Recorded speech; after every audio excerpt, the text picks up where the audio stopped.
year ago. So J.J. Watt is a member of the Arizona Cardinals. So DeAndre Hopkins went after him. Well, he had us all fooled. This morning there was an Instagram, but it was a false Instagram that said he had narrowed his choices down, and we discovered that was a bunch of nonsense. It was someone said it was his Peloton account. What's that mean? A Peloton's a bike, but right. Yeah, it was his account. How would that be? How would I know? How would we know publicly what his Peloton account? I mean, it said like people thought it was his account. He said he doesn't own a bike. I'm looking at his Twitter. He said I don't own a bike. Stop, which is how that report got thrown out. I got no problem. He's going after some money. I got no problem. He won 15. He's the only NFL guy on defense. Tell me the top defensive brand guys in the NFL. So there's J.J. Watt, Aaron Donald. Yeah, I guess. I mean, he's just great. Does he have a brand? He's like the first person you think of when you think of it. He's the best defensive player. He could be argued as the best player in the league. I would say the Bosa's have something. Is it a brand? Yeah. It's something. Give a name. So J.J. Watt's number one. Aaron Donald. Richard Sherman. Yeah. Kind of, I guess. Does he have a lot of endorsements? He's probably got some. Yeah, I mean, he's also outspoken. just a really big name. There's just not a lot of... I mean, listen, I can't look at J.J. Watt and say, dude, this isn't nearly as good as the other teams, because he has a right to make money. And by the way... Oh, no, I mean, none of those teams that we were talking about earlier, Buffalo, Green Bay, like they're better than the Arizona Cardinals. And you know what's happening in this division? You got to keep up.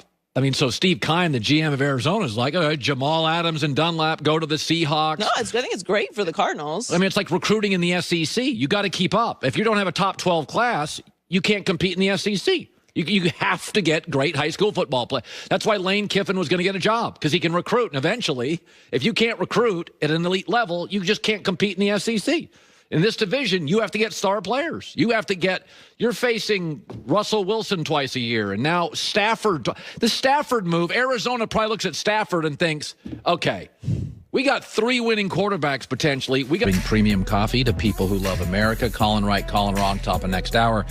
So Michael Irvin's a broadcaster, former Cowboy great. He was talking the other day, probably on the NFL Network, and his quote was, the NFL quarterbacks and players now have the power to move. That's something that's been furnished to other sports. He says, but it also means they have the power to leave a team and to come to a team, and Russell Wilson wants Dak Prescott's chair. So I have a theory on this, is that when Tom Brady married Gisele Bündchen, a supermodel whose net worth is higher than Tom, she makes more than Tom. When you go home at night, what do you talk to your wife about? You talk to your wife about kids. That's a big part of it. And you talk to your wife about your businesses, if you're both professionals. Tom Brady is different since he married Gisele. His brand, TB12, is bigger. He got much savvier with his business. He did more commercials. He was more from the gyms to his branding. He got a TB12 into Whole Foods in the Northeast. He's different. He's a little more global. That's his sounding board. That's his number one ally. And she's, by the way, got, a litany of professionals she works with. So she's got her professionals and the marketing people in her life. And now Tom goes home every night and listens to Gisele say, this is what I'm hearing. And it does change you. And now Ciara, Russell Wilson's wife, is not, as of terms of a brand, is not Gisele Bündchen, but she's an entertainer. And I don't think it wasn't lost on me last week when the 4 teams Russell Wilson named were all like entertainment cities. Vegas, New Orleans, Chicago, and the Dallas Cowboys. You don't think of Dallas as entertainment, but the Cowboys are entertainment. And I don't think, a couple years ago, Russell Wilson, there was a rumor out there about trading Russell Wilson. And he was unhappy. What a shock. It was New York. And I just want you to think about this. Think about Dak Prescott is about somewhere between the 8th and 12th best quarterback in the NFL. You can put him wherever you want, but that's reasonable.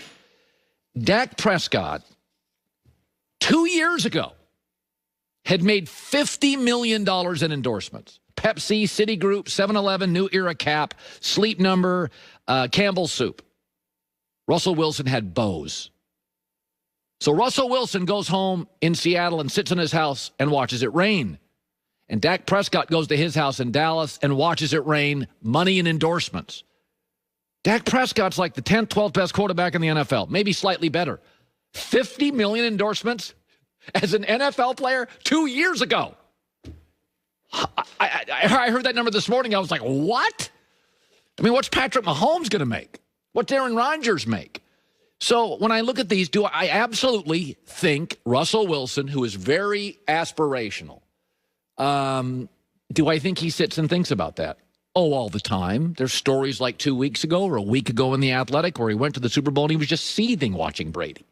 So not everybody is like this. Some people, they go play football. Nick Foles just wants to play football. He almost quit twice.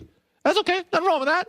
Russell Wilson sees himself as an all-time great. And when you see yourself as an all-time great and you're buried up in the Pacific Northwest where it's techie and coffee and rainy and not really an endorsement mecca, and then you look at Dak Prescott, and I can guarantee you he and his agent, Mark Rogers, know he's making $50 million.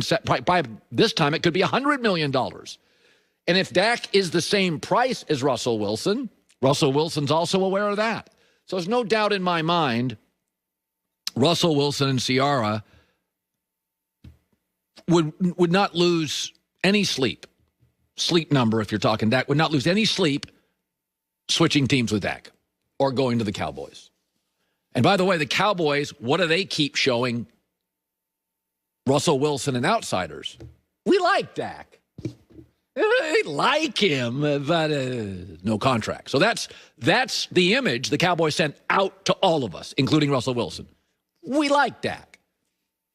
So people say this wouldn't happen. I don't know. Jerry Jones, the deal maker. Pete Carroll, by the way, runs the Seahawks now. He's a deal maker. He gave up 2 first-round picks to get Jamal Adams. He may want those first-round picks back. Joy Taylor with the news. No. Turn on the news. This is the Herd Line News. So we talked a little bit about the Saints quarterback situation at the end of last week, and we're all under the assumption that Drew Brees is retiring.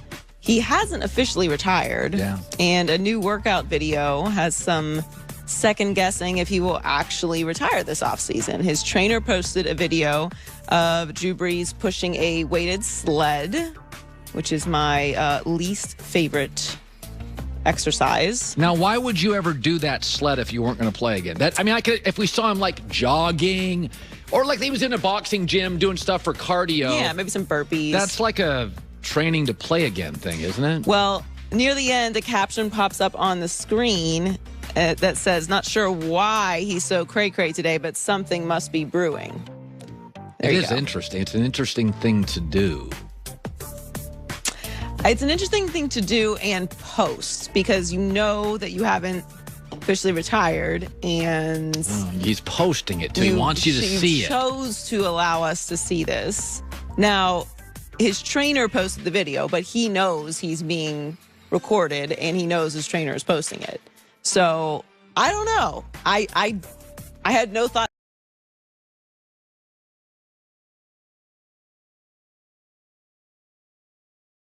whatsoever about Drew Brees running it back another year, but maybe he does. I mean, Drew definitely considers himself to be in the same class